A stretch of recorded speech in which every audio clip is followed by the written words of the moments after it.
मेरे दोस्त, हार नहीं माननी। जो आप कर रहे हो ना, सही कर रहे हो, बिल्कुल सही कर रहे हो। बिल्कुल जो भी आपके ऊपर रिस्पॉन्सिबिलिटी है ना, आपके ऊपर, वो आप बिल्कुल सही कर रहे हो। आप हार नहीं माननी है, हार नहीं माननी। बस ये वक्त निकल जाएगा, ये टाइम निकल जाएगा। यही टाइम मुश्किल है, यही टाइम मुश्किल है, क्योंकि हाथी निकल गया है, सिर्फ पूंछ रह गई है। अगर आपके पास कोई प्रॉपर्टी है, आप उसकी किस्त भर रहे हो, ठीक है, मैं समझ लो कि मैं अपनी बात कर रहा हूँ। आपके पास कोई प्रॉपर्टी है, आप कोई किस्त भर रहे हो उसकी, ठीक है। आपने 10 साल, 12 साल, 15 साल आपने भर दिया आपने, और सिर्फ 2-3 साल रह गए हैं, तो समझ लो कि हाथी निकल गया है, सिर्फ पूंछ रह गई है, सिर्फ पूंछ रह गई है। यही मुश्किल होती है। इसी टाइम को आपने संभालना है। वो आपके ऊपर है कि आपने कैसे संभालना है, ठीक है। अगर आप किसी चीज़ की किस्त भर रहे हो ना, आप मकान की या दुकान की, किसी भी चीज़ की, तो वो कुछ ही टाइम रह गया है, वो निकल जाएगा। औखे सोखे वो निकाल दो आप, उसके बाद प्रॉपर्टी आपकी है।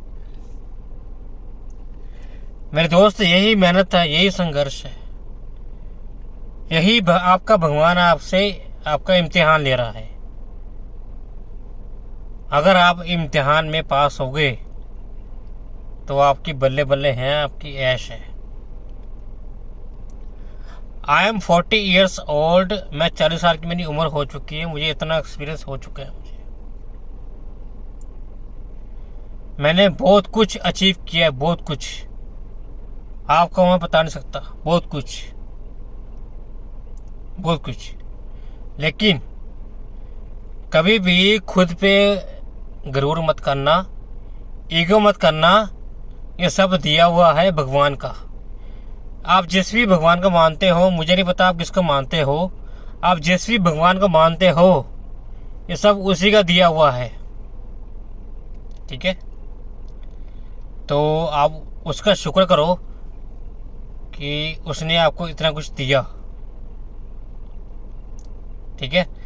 ये किस्तें कुश्ते सब निकल जाती है। अगर भगवान की कृपा है ना, भगवान की, तो सब निकल जाती है, ठीक है। तो आप प्लीज़ भगवान का शुक्र करिए, शुक्र, भगवान का शुक्र करिए कि आपने इतना कुछ दिया, आपकी इतनी कृपा है हमारे ऊपर, और ऐसे ही कृपा बनाए रखना। हमसे आप जो चाहते हो वो हमसे आप ले लो, बिना मांगे ले लो, ठीक है ना। तो मैं इतना कहूँगा, क्योंकि ये बात सच है। सच कड़वा होता है, लेकिन ये बात सच है, ठीक है मेरे दोस्त। Thank you, best of luck, लगे रहिए।